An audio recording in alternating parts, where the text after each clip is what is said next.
This is a special meeting for the Community Redevelopment Housing Commission. Today is Wednesday, February 19th. Can we please have our newest commissioner lead us in the Pledge of Allegiance? Absolutely. Thank you. Please stand. Place your right hand over your heart. And if you're a veteran, please salute the flag. Repeat after me. I pledge allegiance to the flag of the United States of America and to the republic for which it stands, one nation, under God, indivisible, with liberty and justice for all. Thank you.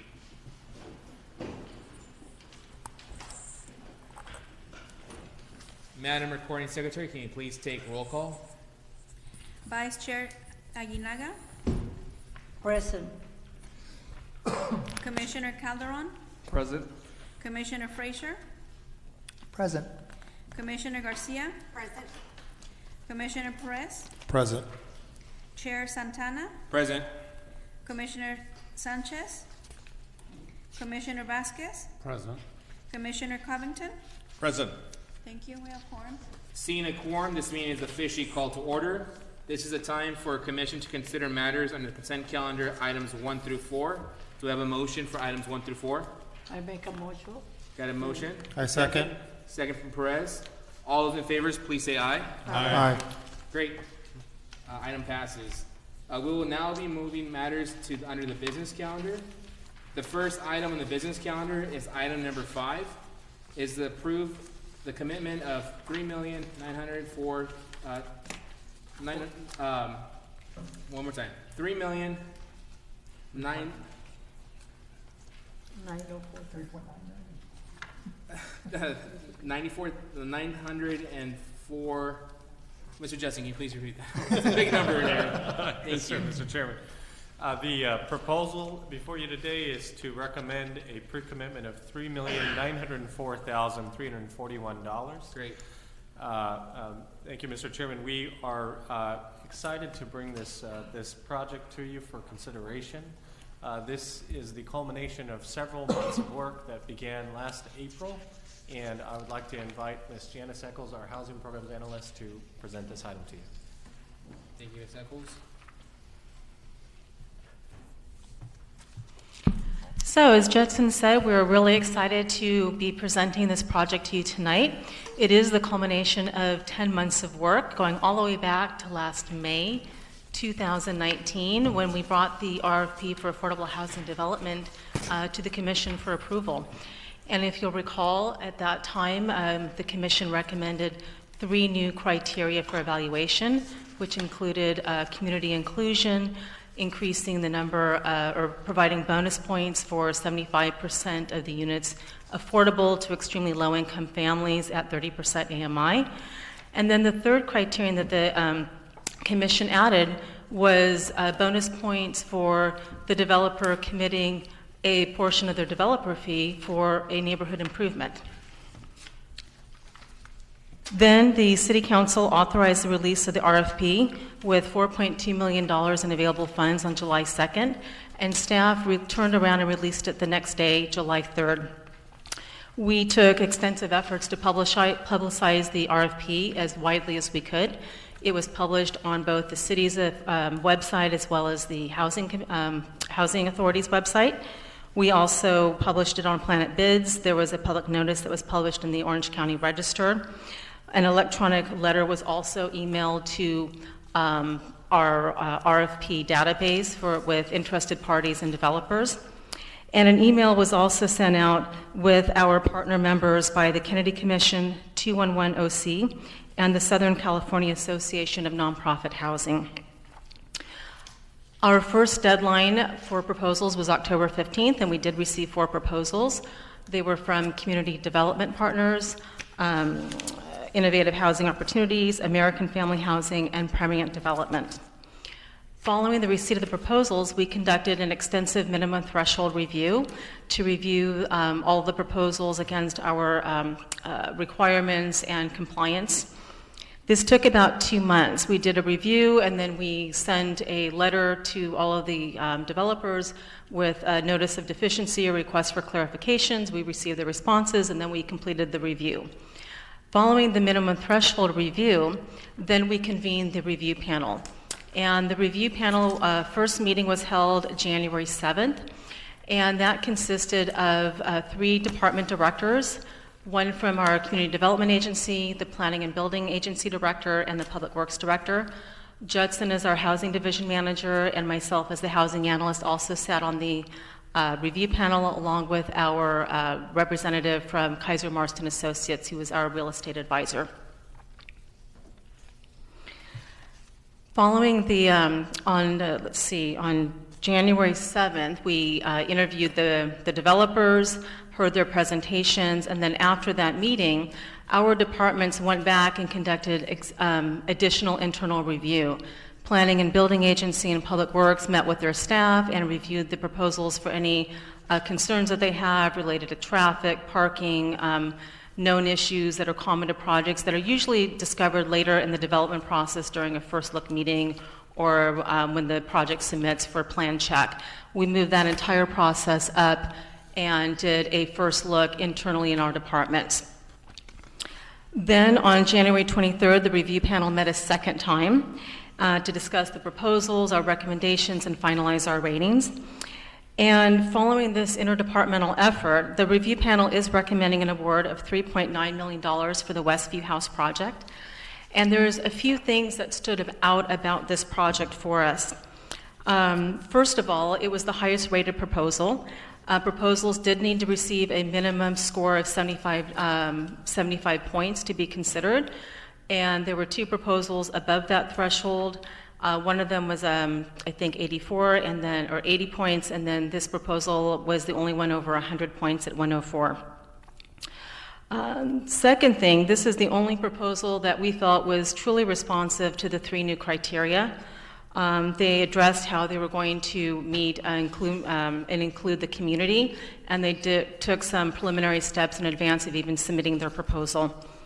They also proposed 75% of the units for extremely low-income households at the 30% AMI, and as we know from past discussions, this is something that's vitally important to our community based on the demographic makeup. And the third thing is they did, in fact, commit to donating a portion of their developer fee for improvements in the neighborhood.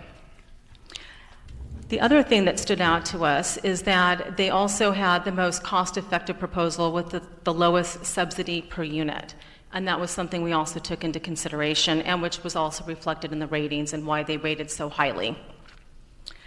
In terms of the overall project, they are proposing 85 units of new construction. There is a wonderful blend of large family units. 58 are going to be 3 and 4 bedrooms. And then 26 units are going to be 1 and 2 bedrooms to serve the chronically homeless in our community. So at this time, if there's no questions, any questions? Ms. Eccles, we'll just wait for after. Okay, great. So then I would like to present to you the development team. We've got Brittany Seneff, who is our lead project manager for the proposal moving forward. She's an experienced project manager and previously was at Jamboree and just transitioned to CDP in the last, I think, 2 or 3 months? 6 weeks ago. And she has been diligently working on getting up to speed on this project and preparing the presentation. Allison Levy is also a project manager with CDP, and she's the one that worked on the preliminary development work and prepared the proposal that was submitted. I'd also like to introduce Brian Hendricks with Magis Realty. He has an extensive history with the city, and you might know him from working on the Depot at Santiago, Santa Ana Arts Collective, Tiny Tim, and so he's also been working diligently on this project as well. Their architect, Brian Ulashevsky, is here as well. And finally, we have Linda Wilson from the Mercy House, who is their permanent services housing manager. So please welcome our development team. Welcome. Can you please step forward?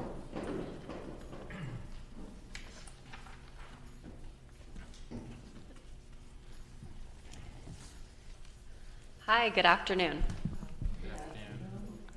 Janice was great, gave a great overview of the project, but we just wanted to speak a little more to it. So this is our team, as she had mentioned. We're all here, and we'll start off kind of saying a little bit about ourselves, a little background. So again, I'm Brittany with Community Development Partners. We've been around since 2011. We have experience with affordable housing and really engaging the community. We've done about 22 unique projects, and we have experience working in Santa Ana.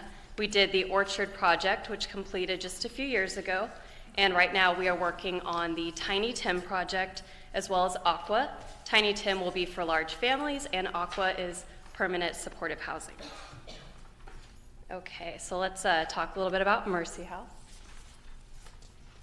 Good evening. I'm Linda Wilson with Mercy House. Our agency is proud to be Santa Ana based. We started over 30 years ago, and since that time have reduced homelessness for about 60,000 individuals in this county, San Bernardino County, Riverside County, and in Arizona. We focus on a continuum of care that includes outreach, homeless prevention and rapid rehousing, emergency shelter, and permanent housing. About 5 years ago, we started doing permanent supportive housing, and that is housing first, which immediately places people off the street into their own apartment with intensive supportive services. And we have found that that is the best way to address the homeless issue in this county and in Riverside County. The success rate is approximately 93%. And we have found great success with the Orchard project that we opened recently with CDP and has been operating for approximately 2 years now. So we're proud to be a part of this project and think it's going to be a great solution for at least the homeless and then low-income families in the city. Thank you. Okay, great.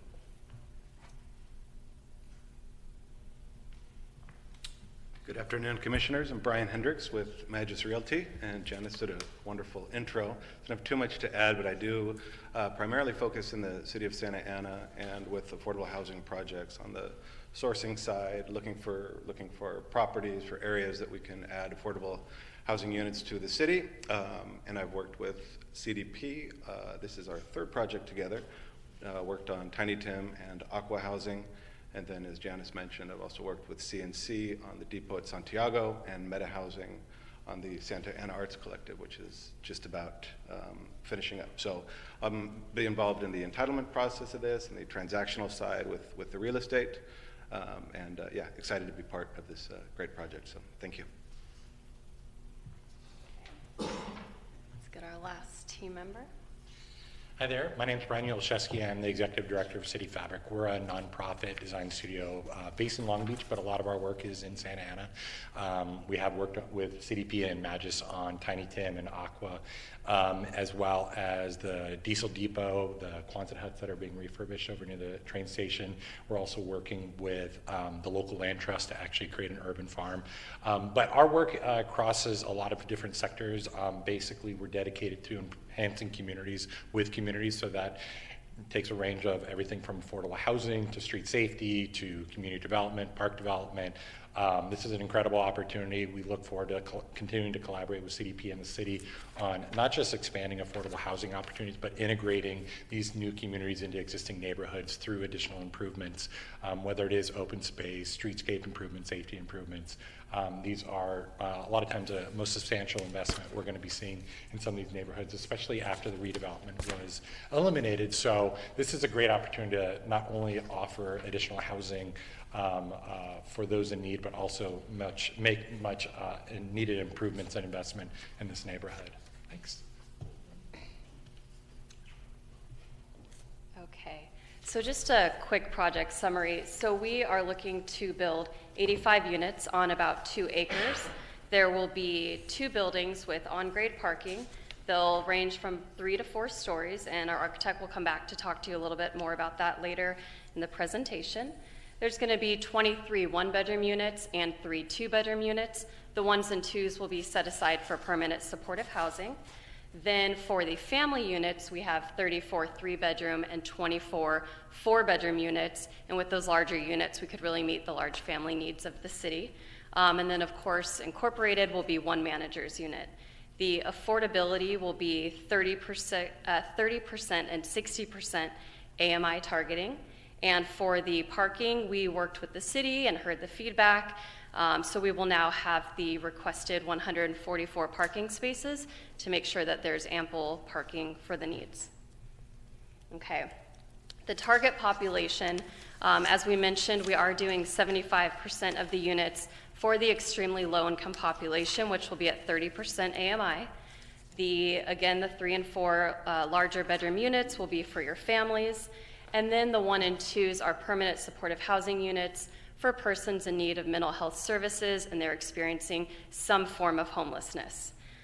Incorporated into the project, we're also looking to do about 10 units set aside for transition age youth residents, which is a need that's not always met and it's out there, so we're trying to capture that as well. Then the services, of course, are going to be a large component to this project. So for the units under the No Place Like Home program, we would have Orange County Mental Health Care Agency. They'd provide the case management and everything needed for that population. And then for those transition age youth units, we would have Orangewood Foundation, who has incredible experience working with these residents. They would provide case management, really work with the residents to find out their needs and goals and try to create a program and work with them. And then we would have Mercy House, who would really help bring it all together. They'd be just the overall lead services provider, give the additional wraparound services, really elevate the amenity spaces, try to bring in skills training or whatever we can do to really just bring the population together and get things going and make sure all the needs are met all around. So this is just a look at the project location, just to give you a greater view. It's off Westminster, near Fairview and Huron Drive, and it's local, it's a good property, it's amenity rich, so we just want to give you a feel for where it's going to be in the community, and then next we can look at the actual site plan, and I will bring back Brian to talk about that for you. And so this is really sort of a conceptual level plan that we had been working on. We had submitted initial draft, and then we've got some initial feedback from planning and public works officials. And so this is sort of a plan, a ground floor plan that gives you a flavor of what we're looking at initially. So there's basically a driveway off of Westminster where the parking is largely tucked behind in the back of the project site because it's a pretty deep parcel. We wanted to have a lot of our amenities and lobby and more active functions along Westminster. What we're looking at is a pair of courtyards in the east building that are exclusively for residents. Really pretty nicely enclosed, quiet, but within the west building is their open space. What we're imagining is something as more of a shared space. I wouldn't hesitate to call it a public park, but the idea is that it would be publicly accessible. Even though there's a park relatively nearby along Santa Ana River, for family or for children to be expected to cross Fairview or Westminster 17th Street to get to that park would be kind of a foreboding task. And so creating a smaller sort of pocket park that is more accessible to the residential interior, we see as a benefit for the neighborhood as well as for the residents within this new building. And then most of our amenity spaces are on that space, so that we even do see opportunities for residents and neighbors to be able to use that space for events or for community programming. Seeing this again as an asset, not just for the residents that would live in this building, but also the residents that live already in the neighborhood. We don't have additional floor plans in this presentation, but the idea is that the taller portion of the buildings would be sort of toward the northeast along Westminster, where the street is pretty broad, can take the additional height, and then pretty quickly stepping down to 3 and 2 stories as you get into the neighborhood, closer to the neighborhood, being much more sensitive to the 1 and 2 story buildings that are already in that neighborhood. Brittany mentioned that it's a pretty amenity-rich area with Stadler Brothers and a lot of the sort of neighborhood serving retail either on this side of Westminster or across the street. So we do imagine residents being able to take advantage of that. But we do anticipate having, we have quite a lot of parking already on the site. So we want to be mindful that we are serving families. And so most of the circulation is along open breezeways or corridors, open to the courtyard. So not only do the residents space on the courtyards, but also the circulation is also sort of open to those courtyards. Allows for natural lighting, natural ventilation, which, is a cost savings on our construction side, but it's also more sustainable, just generally environmentally, but also for our fiscal health of the property. This is really just a conceptual level drawing with initial feedback from the city. We do look forward to actually engaging the community stakeholders. This is not ultimately what we end up, I mean, programmatically, this is what we are envisioning, but you know, as we engage the community, there are opportunities to amend the plan, amend the design. You know, we have some pretty renderings, but we're as a nonprofit design studio, we tend not to be as sort of set in our ways on our design aesthetic. So we look forward to actually engaging the community, figuring out what the building actually looks like, and then also what that sort of shared public space would function like. You know, as far as playground equipment and open space. We've done a number of exercises with communities on designing parks and designing open spaces and other sort of community improvements. And so we look forward to that being part of this process going forward.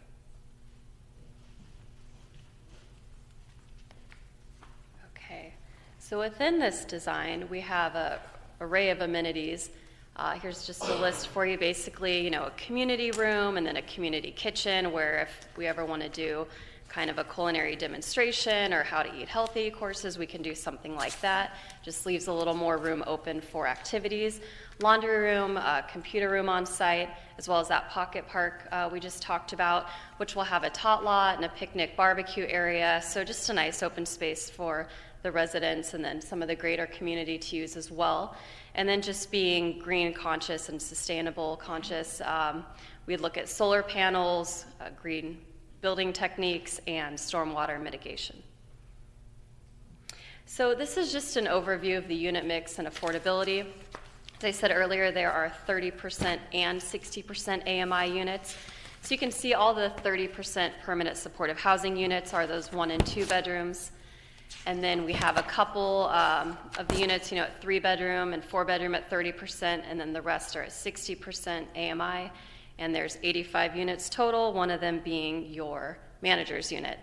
So at the bottom, just for a little reference, I put what the TCAC rents would be for those large family units. So a 3-bedroom unit at 30% AMI, that family's only paying $925, which is great. It's just an affordability that we really need here. And the maximum would be a 4-bedroom at 60% AMI, which is your highest range, and that would be $2,065. Now keep in mind this is the TCAC rent, and then we also do a utility allowance, so the net rent to the actual resident is a little bit less than what you see here. This is just an overview of the sources and uses. The sources that we're looking at right now, of course, is the tax credit equity. We left the other line open just in case a funding source didn't pan out or there's additional opportunities that we might go after. So that's something we're being mindful of. We have a No Place Like Home application in for a little over $7 million. We have those City of Santa Ana funds, ideally, that we're looking to get approved today.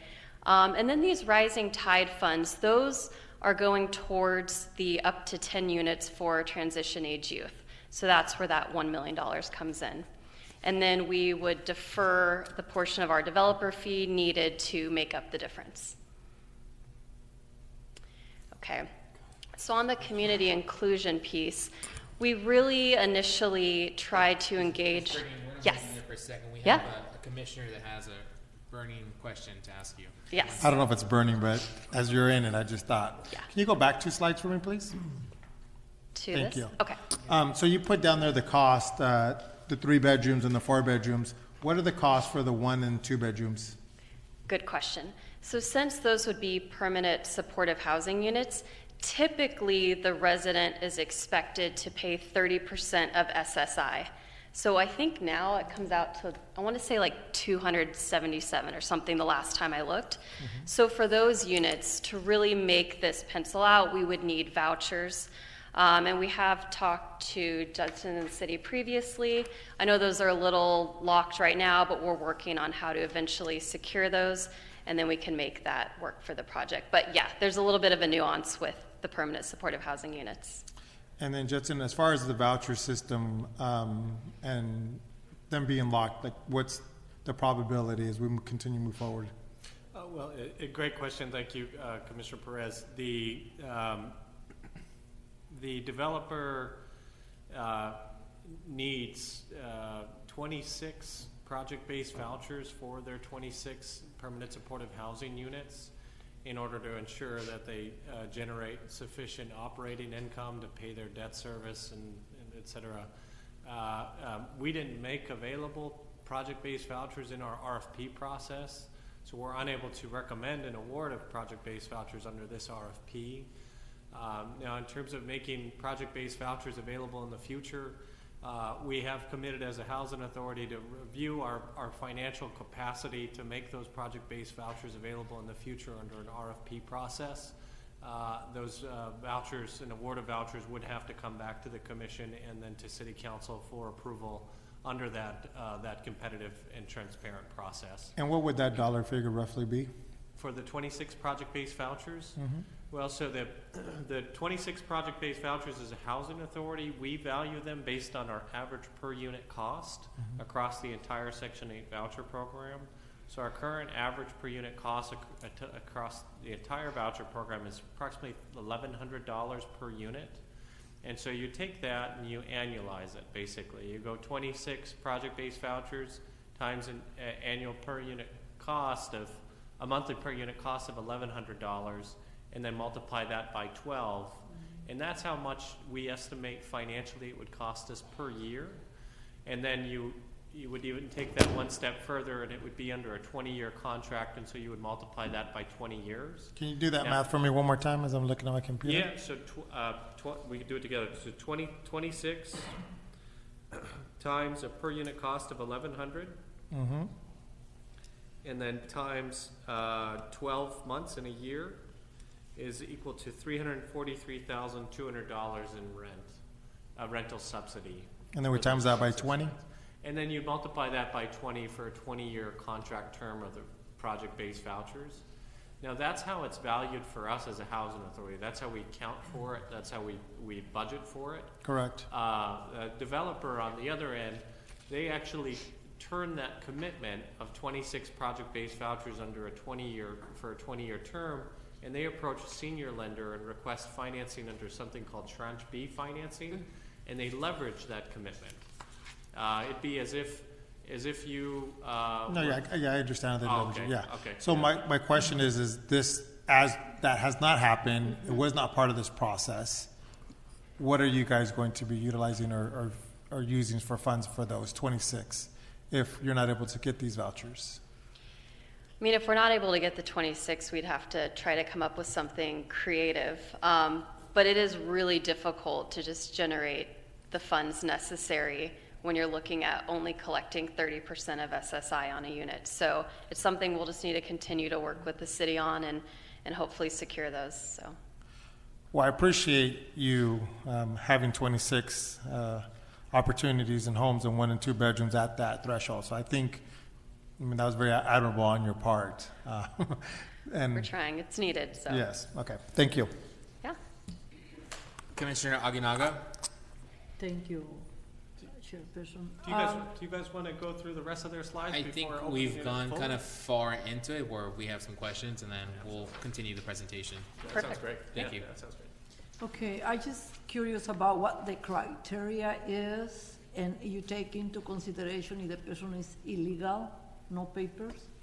And I'm asking you this because I've been asked this question before by homeless mother with 2 children, that I asked her to come over and here and state the case. Obviously, she's not here. So what is your criteria? Because I don't see that on The criteria for the permanent supportive housing units? to be accepted to live in this. To serve, and primarily in regards to serving undocumented residents. I believe, and I'm kind of half looking to Janet. If you want to step up, we can hear you. Yeah. Thank you. And I'm looking a little bit, because I'm thinking, we just had a conversation about this with our other projects in the city of Santa Ana, that I believe it is a city policy that will be attached to the project to allow occupancy regardless of status. Citizenship stuff. And it's, in digging into that further, so our home program funds will have something called home assisted units in the project. So out of the 84 units in the project, there's likely going to be probably 10 to no more than 11 home assisted units in the project. So those 11 home assisted units won't be able to serve non-U.S. citizens, And then the project-based vouchers, because they're federal funds, if their project is awarded 26 project-based vouchers, those units wouldn't be able to serve non-U.S. citizens. But the remainder of the units that are financed through our inclusionary housing funds, we don't have any federal restrictions on that source, so those units would be able to serve undocumented citizens. What, do we know what the number of those are, Judson? Well, so take off 84 minus 11 brings us to 37. Oh, okay. And none of the other funding sources in this have that as a requirement Thank you. either, so that would still be available. Okay, it does foster youth, because you mentioned some units that were gonna be for the young people, you know, that are, it does foster youth? Or no? I think what she's trying to say is for the take, because here it says. Yeah, take population. It says down 10 to 26. Yeah. If it's emancipated or foster youth, and let's say it's a DACA student or someone who doesn't have legal guardian, could you expand on that? Yeah, so the idea with the transition age youth units is that they essentially would overlap with the other units. So for example, if it was a voucher to be applied to that and it was a transition age youth in a homelessness unit tied to the voucher, then we would have to let the HUD rules dictate for that unit. If it was a transition age youth as part of maybe a family reunification in one of the larger units, then it would not. So it would still be subject to whatever unit they are.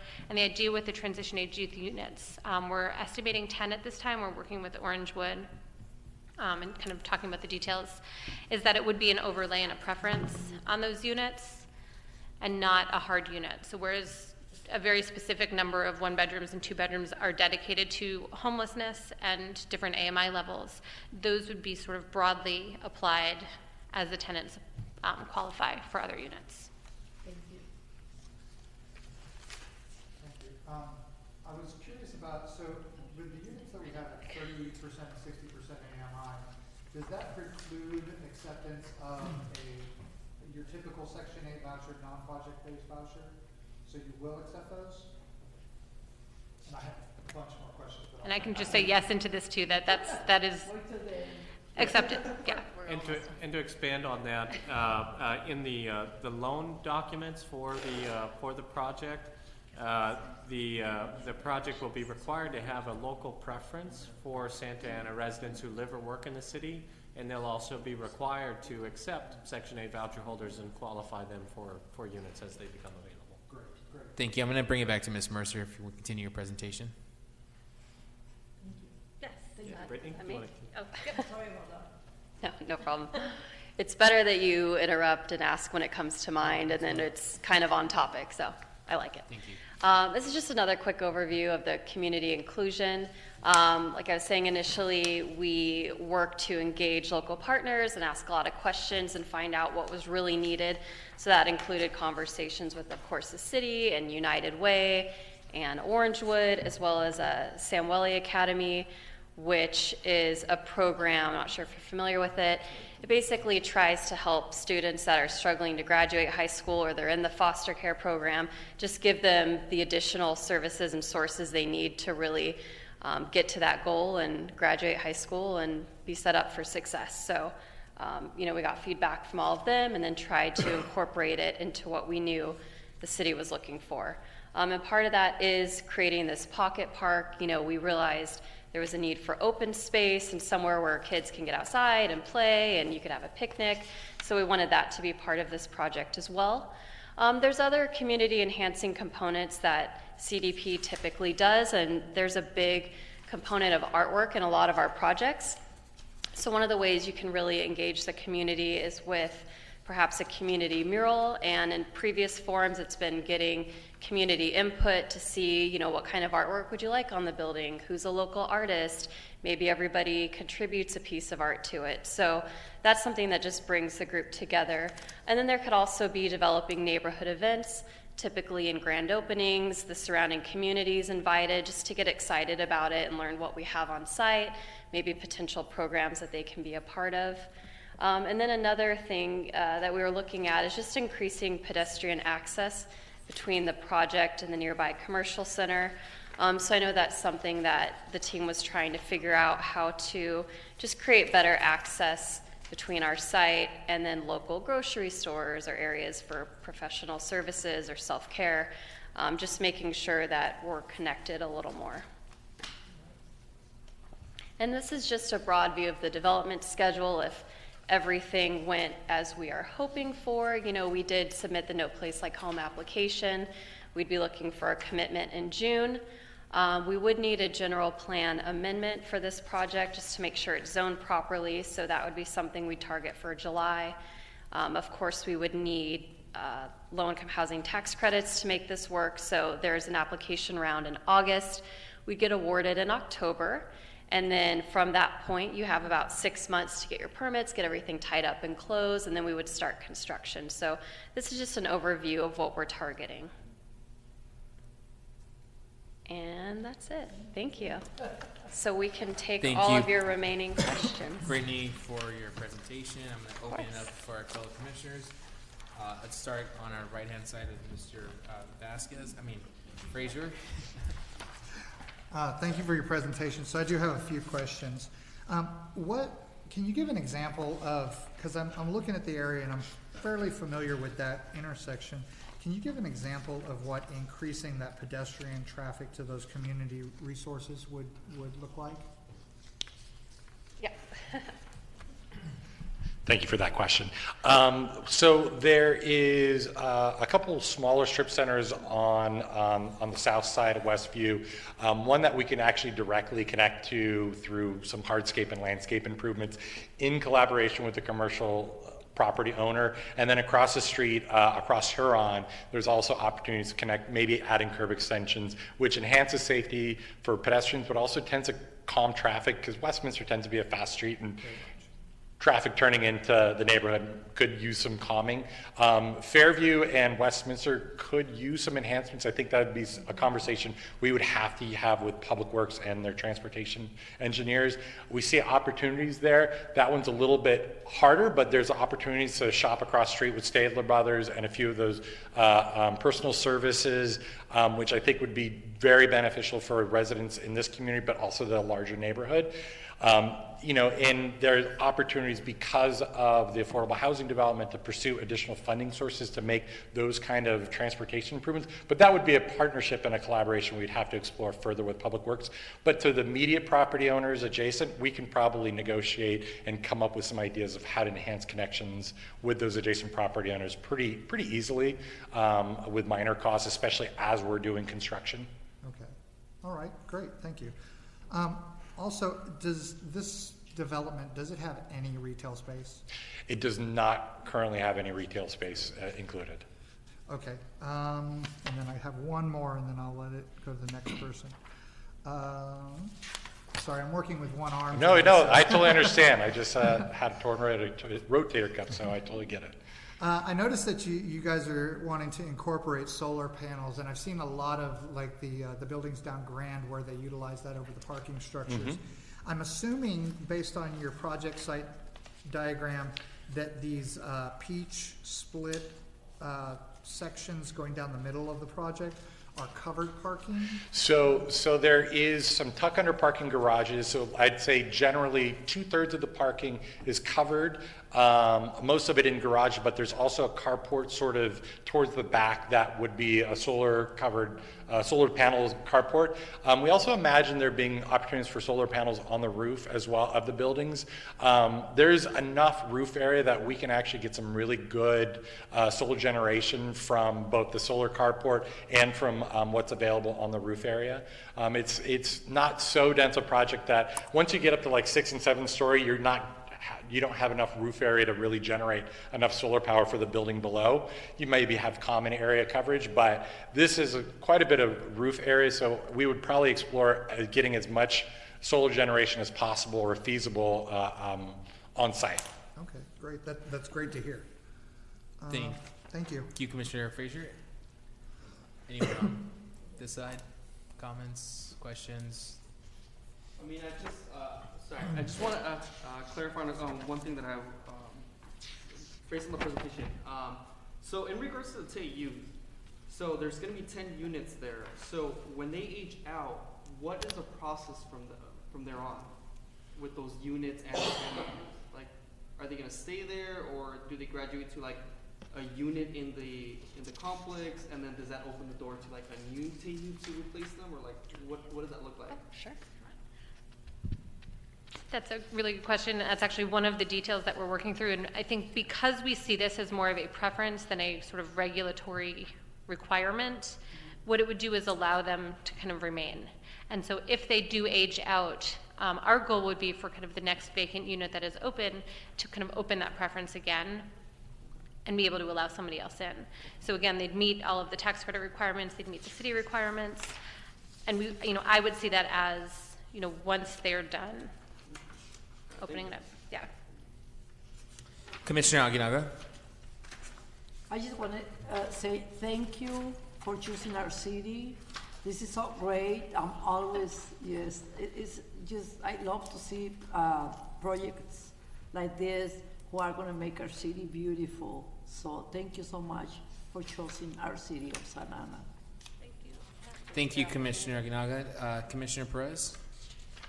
I'm sorry, Commissioner Vasquez? I don't have a question, but thanks for your informative presentation. Thank you, Commissioner. Commissioner Perez? Thank you very much.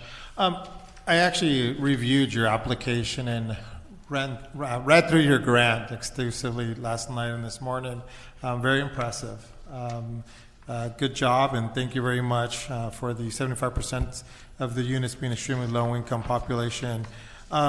TAY population, you keep referring to Orangewood Foundation, which is a great organization that works, but Santa Ana Unified School District has its own foster youth program that works within, and Orangewood is a county service, So I would strongly recommend, as I am going to approve this project, that communication not only is with Orangewood, but is with Santa Ana Unified School District, specifically in their foster population that they serve. They've come here before, and we believe in their work they're doing. Their executive director has met with Judson and working on some collaborations in that area and some voucher programs. So I would strongly recommend you start that relationship. And if you need some numbers, I would be glad to pass them on to you. But great job, very impressive. Thank you. Thank you, Commissioner Perez. Commissioner Garcia? I do not have any questions, but thank you so much for the thorough presentation. Appreciate it. Great. I have a couple questions. So I'm a little scattered today. You can tell my hair. Today? It's just, and every other day, right? But thank you for your presentation. Thanks for all the presenters that took the time to come up and educated us on this project. As we see that the city we're seeing projects left and right, and there's been a lot of questions in the community because first, our Santa Ana residents want to make sure that they have the opportunity to live in one of these developments. So I'll start first question to Mr. Judson. Has this been brought before planning? No, the pre-commitment that is being recommended to the commission today would then go to City Council for final approval. Okay. And one of the conditions in that pre-commitment is that the developer secures their entitlements. If the award of funds is approved by City Council, then the developer would then move forward in that process to submit their project through site plan review with planning and secure their entitlements. So on page 5.3 it says the pre-commitment does not obligate the city or any department, therefore, to approve any application request or take any other actions in connection with planning, approval, permits, or other action necessary for the construction of this project. Pretty much what you just said, correct? Yes, that's correct. And then on page 5.4, it says here, the project is within 1 mile or 2 stops from future OC Cart, which leads me to the third question. But the project is contiguous under development parcel that is currently zoned for general commercial. So it's a commercial property. It's not currently zoned for housing. And the project will require a zone change and amendments to the current land use. So are we skipping a step by not going through planning? Because I feel like on Fairview and 17th Street, you have a charter school down the road. You have a intermediate school. Traffic is highly, it's a big impact zone, right? A lot of people commute through Fairview and through those corridors. But also there's a residential neighborhood just right behind that project. And if you're telling me that for this property, there's 85 units and a total of how many parking stalls do we have? 144. So that gives you 1.5 parking spaces. And I know they're gonna say the streetcar, right? The streetcar, I'll say it. You're gonna say due to public transportation, it falls into that, what's that law? AB? No, if I may, so let me go I into. just feel like we're skipping one big step by actually going to the community and talking to them, because this it's a great what we're doing here, but also this is a 3 or 4 story building that's going to overhang to their backyards. It's going to. So if I may, so we are definitely not skipping a step. The developer, and I'm going to ask Brian. Brian, can you come up and describe a little bit of your process to acquire this site and the uncertainty of that acquisition? Yeah, so we've been under contract for a good handful of months, basically right when the RFP submittal response. Well, we heard from Ms. Eccles that she said that you've done we've heard in the beginning that you've done the announcements, correct? That you went on the this has been posted. Yes, but what I'm trying to get at is that the developer doesn't submit for site plan review and go through the entitlement process before they've received a commitment of funding from the city, because they could go through that entire process to do a zone change for this site from commercial to residential, and then not secure any funding from the city and not get an award of funds, and then they would need to turn around and let go of the site. So it's the cart before the horse. We call in our industry, they often call our funds the first funds in, and that's also the trigger for the developer to start the process to then secure their entitlements for this site and submit for site plan review. And so I was going to ask Brian to explain how difficult it is in terms of holding onto this site and trying to acquire this site, but that's okay, never mind.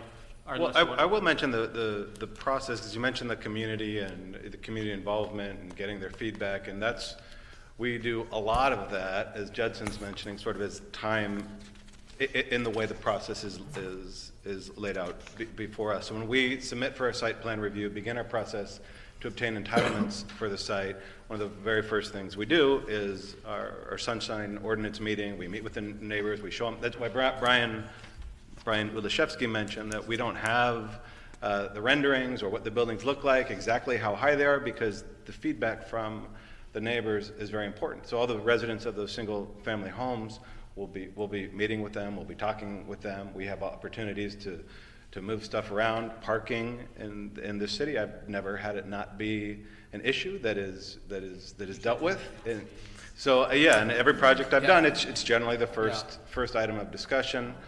We did a very similar process with the project at Tiny Tim Plaza. It sort of followed the same order of things and spent a lot of time with the community, and we do value their input, and we'll be seeking Thank you, and you're right. What you just said, we're kind of putting the cart before the horse. But sometimes when this comes before this commission here, we want to make sure that we are aligned with our planning commission, and we don't skip, those neighbors from having a voice and input in this project. Because first, for us, we wouldn't be asking these questions because we attend these council meetings, and parking is a big thing. Safety, as well as access to pedestrian crossway, these things that people do focus on. But my last question would be for the development fees. How much are the development fees? Because someone said it's in lieu that you'll use that money. It's on the slide. It's on the development budget slide. So I'll say the fees are calculated based on both the requirements for the No Place Like Home funding and for tax credit requirements, which have a pretty strict calculation in terms of that. So you can see the deferred developer fee. Sorry, the total developer fee is I believe 3.9 on the top, and then $1 million of that is deferred back into the project. And And then the contribution to the community you're referring to? Is that, That's what I'm yes, referring so that to. there's an additional $100,000 of that developer fee that will be donated. And who decides like how to spend 100,000? We're open to receiving direction from the commission. The planning commission. In the most, from this commission. This commission. In the most recent project where developer gave their developer feedback to the community, they asked us as staff what for our feedback, and so it's at the discretion of the developer, but they definitely appreciate feedback from staff and from the commission in terms of how those funds are allocated. And Chair, if I could say something Yes, as well. please. I know sometimes as we look at these processes, I mean, this was an extensive RFA process. Staff went through this process. We had executive leadership from the city in this process that were, in a sense, looking at those questions, asking those questions. I saw the scores of all the graders. I looked at that whole process. And I will assure you they would not be sitting before us if a lot of those processes weren't taken into account. I do agree as we look at our community, and I applaud the developer saying we're going to get community input as we look at those things. And I think in government and in process, sometimes we do things backwards, but those are ways that things unfortunately have to be done. So I think I'm ready to vote and kind of move the process forward if we don't have any other questions. If you don't. Thank you, Commissioner Perez. I'm for the project. I just want to make sure that when developers come in here, they're also mindful and considerate of the feedback. And it's just like I said, you've gone through your process, you've checked in with staff. Staff has okayed it. It wouldn't be before us if this item there's holes, and so it's good. But also, I just feel like I like to reiterate and make sure that you understand. We take our time to look at the reports and put ourselves in the position of the residents who drive down that street. And one last question, super simple: will this go before planning? Yes. So this project, as you're rightfully bringing up and pointing out, it is going to require a zone change. Right. But that's just a zone change. That doesn't have nothing to do with the project, correct? Well, it's a zone change for the purposes of allowing this project. So it'll be upon the request of the developer. Brian, you want to talk? Yeah, as part of the research that we were looking at this site is we looked at, while you're right, it's zoned general land use for commercial. We looked at a number of the other sort of properties that are along that stretch of Westminster. There's 4 other multifamily or mixed-use projects. One that's brand new, that's probably a preamble to the streetcar, which we do feel is kind of further away and not as relevant, but there's a number that are within a quarter mile that are 3-4 story that we found relevant. And what they had done was they had land use amendments, and then they had a special zone created, and that also took place for the Tiny Tim project and for Aqua when the land use is a little bit of ahead of the city's going through the general plan update, and there is energy and interest in some of these properties, and we wanted to look at what was appropriate. And so we looked at what the other 3 properties had for their respective setbacks, their heights, their parking, and we're pretty much in line with those, even with the consideration of what you brought up with the state legislation around parking and setbacks. We're actually not taking advantage of that. We are really kind of following the lead from those 3 other special plans that were established for those nearby, not adjacent, but nearby developments. And Mr. Chairman, too, I would add that as Commissioner Perez brought up, our planning and building executive director was on the review panel, and not only is he recommending the funding for this project, but he also reviewed it, as Janice mentioned previously. He also reviewed it internally. And Janice, do you want to talk a little? Yeah. More about it. So in between the first review panel meeting that we had on January 7th and January 23rd, the executive directors of Planning and Building and Public Works did take the proposals back, and they specifically had them reviewed by their staff. So the traffic engineer reviewed it and looked at ingress and egress and where they were proposing to put the driveway and what would be safe with traffic. So they actually made some changes based on that feedback. then the Planning and Building Agency looked at it and said, you're proposing 103 parking spots versus a 1.2 ratio. We can't support that at the Planning Commission. So you're fully welcome to submit a proposal for that into plan check, but just know we can't support that. And so they came back and they increased the ratio. So we currently have on the proposal a ratio of 2.0 units for the largest family units, and then they actually raised the parking per unit for the PSH to 1.0, which is well above what the industry standard is of a half unit. So they've raised it from 103 units initially to 144 parking spots. So when we talked about having the directors included on the review panel, having an internal review process, these are a lot of the types of issues that are typically fleshed out much later in the process when the project submits for entitlement. And we've taken that entire process and tried to truncate it and put it in up front to make sure that what we're bringing to you today is something that the planning director can fully support when he takes it to Planning Commission. Thank you for that clarification. Thank you. I just I have Commissioner Mr. Covington, and then Thank you, we'll Mr. go Chairman. to you next. Just a couple of quick comments and a couple of simple questions. I just wanted to congratulate CDP for the work you guys put in this project.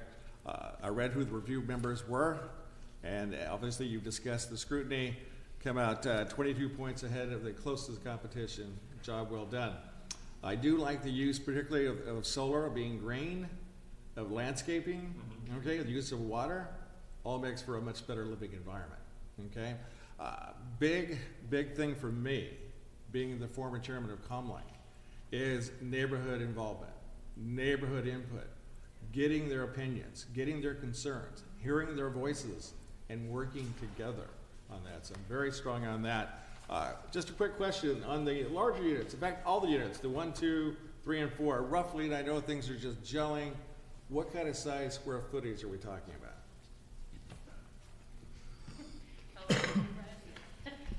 I don't have the numbers right in front of me, but generally the affordable units are for a one bedroom are around 600, give or take a dozen square feet, and then usually what happens is a two bedroom, they will also have a one bathroom, and so that ends up being around 750. And then when you have 3 and 4 bedrooms, you then add a second bathroom. Logistically, a family getting ready in the morning, you really need at least that. And then so you add another 200 square feet for a 3 bedroom, and then 100 more than that. And so usually, these are not market rate units, so like not the palatial estates, but they are quality living. And what we like to try to do is emphasize the amenities and programming to further enhance that living arrangement. Okay. Question for staff here, Judson, and this is just a rookie question. What is the oversight on making sure these units don't become overcrowded? Yeah, thank you very much, Commissioner Covington. On an annual basis, we conduct an inspection of a sample of the units to verify that the units remain healthy and safe for the families in those units. And we also look for, during that inspection, we look for indicators of any types of indicators of overcrowding.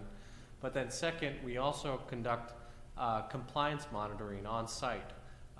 And in which we review a sample of the files, the tenant files maintained by the property management company, and verify as well that there's not any overcrowding happening in the assisted units. All right, thank you. Thank you. Commissioner Frazier, please. Vince Frazier. Thank you. Actually, I have two questions regarding the community outreach and input. When do you plan on starting to engage the community for their input? It's a good question. We would probably do it in concert with when the final decision on the funding is being made, as well as when we start the sort of design process. I mean, we had a bit of back and forth with planning and public works staff to make sure that we're meeting some of their initial sort of first look comments. But, you know, what you see is really pretty much where we are. So there's a lot of design that we want to, you know, go into both you know, internally and with city staff, but also with the community, and, you know, everything from the programming that takes place in that open space and our amenities to the massing and architecture, to being sensitive to what the existing neighborhood sort of feels like, and what both physically but also emotionally. Okay, all right. And I guess this one, Judson, if you can help me out.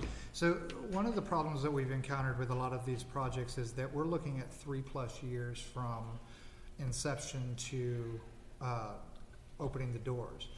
Have we identified any parts of this process in the last few years that we have been able to cut that time down some, to where 3 years is not the general expectation for opening these properties? The short answer is no. Okay. The length of time, the largest length of time in the delay of that 3-year process is the amount of time it takes a developer to secure the remaining financing. So if City Council approves the award of the $3.9 million, that award is contingent on the developer, one, securing their entitlements, as we talked about, but also the other big one is securing the remaining financing. And so from then, the developer will submit various applications. Take the Legacy Square project that was approved by the Commission in December 2018. That project has submitted 4 applications for 4 different sources of financing so far, and we're hoping, or pinning our hopes on this last application that they submitted. As the development team mentioned today, they've already submitted an application for No Place Like Home funding in the amount of $7 million. There's many other applications that are being submitted for that source of funding that they're competing with. So it's very much a competition for limited resources, and a competition for funding that is the largest cause of the delay between when they can break ground and actually open the doors. Okay, thank you very much. Awesome. Seeing that there's no more comments, is there anyone in the public that would like to speak on this matter? Seeing none, do we have a motion to approve item number 5? I move to approve. I second. Got a second? Okay. So, all those in favor, please say aye. Aye. Item passes unanimously. Thank you. Great. So now we move on to public comments. Does anyone here in the public would like to speak? Before you guys leave, thank you, both Brian's, Linda, and Brittany. We have validation for you. I'm not sure if you've already been offered validation, but great. Okay, moving back to public comments. Seeing no public comments. Does that have any comments you'd like to share with the commission? Yes, thank you, Mr. Chairman. I'll try and be short here. I got a couple notes. At first, we want to give a warm welcome to Commissioner Covington. A welcome back, actually. Mr. Covington was our former chairman of the commission back in the late 1990s. It's a good 20 years ago, anyway. Yes. Yes, sir. I didn't want to admit that, but it's true. Welcome back. Second, we thank you very much for approving the staff recommendation for the award of funds for the Westview House project. Our plan from here is to now conduct a financial analysis of their pro forma, and then recommend the project to City Council, likely at the first or second meeting in April. And your support of the project is very important in terms of your council members' consideration of the project. And we thank you for discussing your vote and your thoughts about the project with your council member. In regards to our Veterans Village project, I'd love to have the date when the commission approved this project. I think it was around April 2017 or so, or March 2017. But the project now, 3 years later, is now coming to completion. They have scheduled the date of the grand opening ceremony. I am intending to send this out by email. It's just fresh right off the press. So the date is Thursday, April 23rd. Thursday, April 23rd from 5:30 to 7:30. And they have extended an invitation to our mayor to speak They'll likely also be extending an invitation to the Board of Supervisors one of the Board of Supervisors to speak. And if we get the opportunity, we'll ask them to invite one of our commissioners to speak, beginning with our chairman. Again, Thursday, April 23rd from 5:30 to 7:30, and looking forward to celebrating that grand opening with you. Next comment is in regards to our Crossroads at Washington project. So this project was recommended for pre-commitment of funding by the Commission in May 2019, and then it was approved by City Council on July 2nd, 2019. After several months of work with working with the County of Orange real estate office, because if you recall, this site is adjacent. We have a housing authority owned site adjacent to the county owned site there, right off of Santa Ana Boulevard and Washington Avenue. The ground lease and a joint powers agreement was approved by City Council last night. Now the item is proceeding to the Board of Supervisors next Tuesday for final approval. If the Board of Supervisors approves the item, then the developer will be submitting for 9% tax credits on March 9th. And we do think they have a very competitive application for that source of financing. And we're optimistic on their path forward to close on their financing this year. For our CDBG program budget, the allocation public service funds was approved by the Commission in January. Last night we brought it to City Council for approval together with the capital projects that are being recommended by staff for funding. The item was continued by City Council with further direction. We are currently discussing with our city manager in terms of requesting general fund to allocate to one additional project and then another option. So we're discussing those options internally right now to return to City Council and seek their approval of the allocation of funds. With our story of success for February, we provided a printout of the story of success for you for this month. Very inspirational story. Hardworking mom who has worked extremely hard to create a safe, healthy, and safe environment for her kids, and another story of success and inspiration from a family working to use our assistance as a platform to succeed. Two other announcements. We had an environmental review, an audit last week. We passed the audit with no findings. It was a great success for our team, and congratulations to George and Claudia Shaw, who was here earlier, and Maricela and Janice for our work to ensure we're in compliance with all the environmental review requirements for HUD. And then lastly, one of the proposals that you see here that is not being recommended for funding for American Family Housing, that proposal was to serve 12 transitional age youth in single bedrooms in a very small project. It's 12 bedrooms in a single house, if that makes sense. They are not being recommended for funding, and they did not receive an award of funding under our RFP process. But last week, staff did submit an application to the state of California under their homeless housing assistance prevention program, which is like HEAP 2.0. If you remember the HEAP program, this is HEAP 2.0. It's a state budget allocation, a direct state budget allocation. Staff submitted an application for $850,000 in funding for that project. Together, and the remainder of the application is for our forthcoming emergency shelter to replace the link. And we're hoping to hear back from the state on that application in the next couple months in order to actually finance that project with a completely different source of funds that became available recently, and an opportunity that became available recently.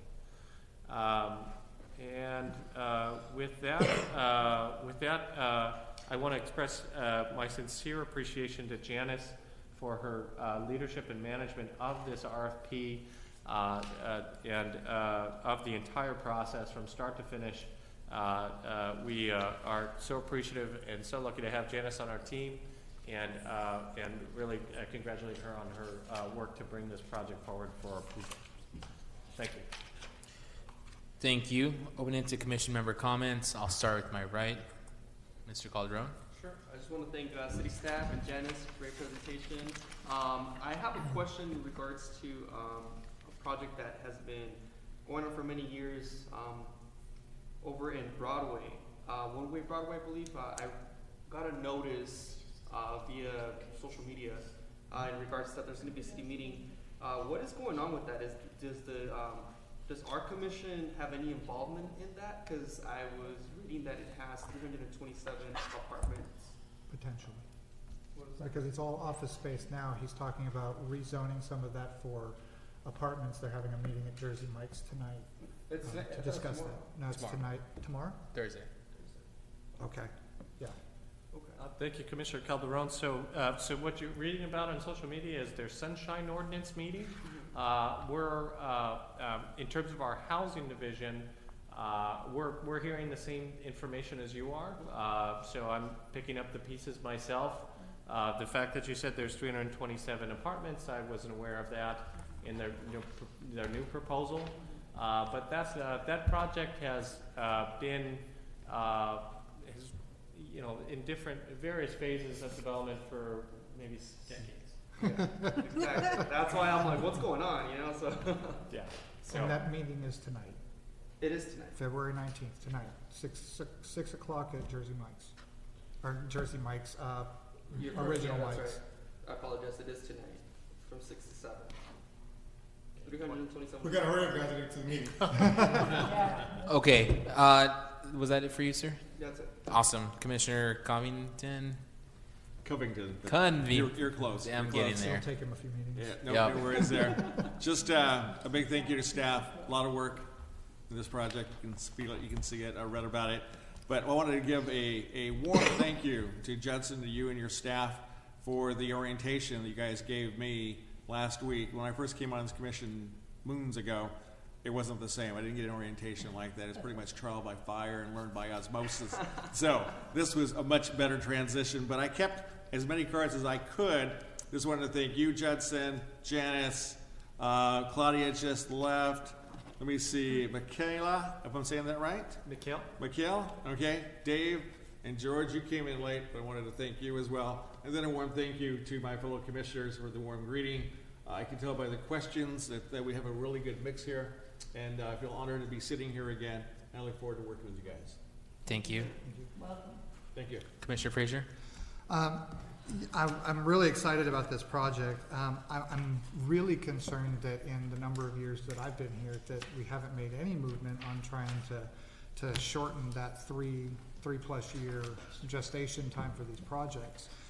So I'm really interested in looking deeper into that and hopefully being part of the process as much as I can be. But other than that, I welcome Mr. Covington to our commission, and that's all I have. Commissioner Aguinaga. Thank you. Jason, this is for you. You're very popular. Jason, I just saw a lady and 2 kids walking out. I don't know if it's the person that I talked to you guys about it, because she didn't approach me or anything, or I couldn't see. But my question to you is, what do you do or to help these people? I mean, what can I do? Because then we call this city is called Sanctuary City. You know that we have a lot of illegal people. So I don't know what to do or what to answer. They ask me, do you need to be legal to be able to, to file for housing? I say, I get back to you on that one. So now you answer. Yeah, it's a great question. So on a daily basis, we receive phone calls and emails in asking about housing assistance and affordable housing in our community. We have a standard template that we send out to families who are in need of affordable housing in our community. It includes various links to different resources, includes our affordable housing list, includes our housing resource guide, the county's affordable housing list, an update on our Section 8 program, an update on the latest project under development that may be accepting applications. I think I'm missing some things, contact information for our staff, but for that, for families who are non-residents, we have been diligent to coordinate with developers who are using funds that aren't federal funds. First Street Apartments, which just opened, right, right next to the DMV. Correct. That project didn't have any federal funds in it, and so that developer was able to serve non-U.S. citizens. I'm talking about also about the organizations that we give the money, the ones that we found, the CDBG. Why is it that these people can help us with persons like this? Like, yeah, like the White House, which other one? That the non-profit organizations, they get money from the CDBG. So I'm not talking about sustain these people forever. It's just transitional, because these people need to look for a job, and it's just in the meantime. Yeah, absolutely. So, I carry with me the list of all of our nonprofits who received funding. At any point in time, we can ask them, hey, are you able to assist this family with the circumstance that they're facing? And take another recent example. Mikkel manages our Safely Home in Santa Ana program, in which we gave $50,000 to Catholic Charities and $50,000 to Salvation Army for families who are at risk of eviction.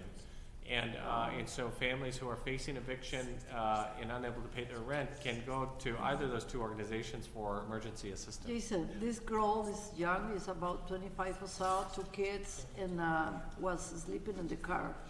If we can hold this for maybe you can email Judson. Yeah, why don't you send me an let's do email that. of what organizations Thank you, Chair. can help, and then I got here. Absolutely. Because I don't want to put this person at risk. I'm going to move it along in a second, August. So I'm going to go with my left with Commissioner Vasquez. Any comments? No comments? Thank you. Commissioner Perez. Just a quick question, Judson, and I don't need this answer right now, but as we look at the AMI at 30 and 60%, what is the threshold for the 30%? What's that based off of in Orange County? 120,000, 118,000? I don't need the answer right now, but just as we're looking at that, just something that I would like to know, what is our baseline for our 30 and 60%? We'll send it to you. I appreciate it. Thank you. Can you send it to the whole commission as well? Yeah. Commissioner Garcia, please. I just wanted to welcome Commissioner Covington back to our commission. And I wanted to thank my fellow commissioners for asking all those great, insightful questions of the Westview House project. Thank you. Thank you, Commissioner Garcia. Mine will be very short, very sweet.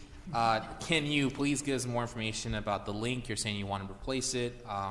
Please let us know. And if you have not visited the link, fellow commissioners, I recommend that you contact our secretary and arrange those dates. I'm also going to throw it out there again because it's a new year. Anyone wants to do a ride-along with the Colt team? I'm sure that's still an option, correct? We just got a call. They let us the information. Call. We can have coffee and just go out there and see what's going on. Other than that, I want to thank city staff. I want to thank our fellow commissioners for being here today and asking all the right questions. This meeting is now adjourned. The next meeting will be scheduled for March 25th at 4:30 p.m. here at the council chambers. Thank you.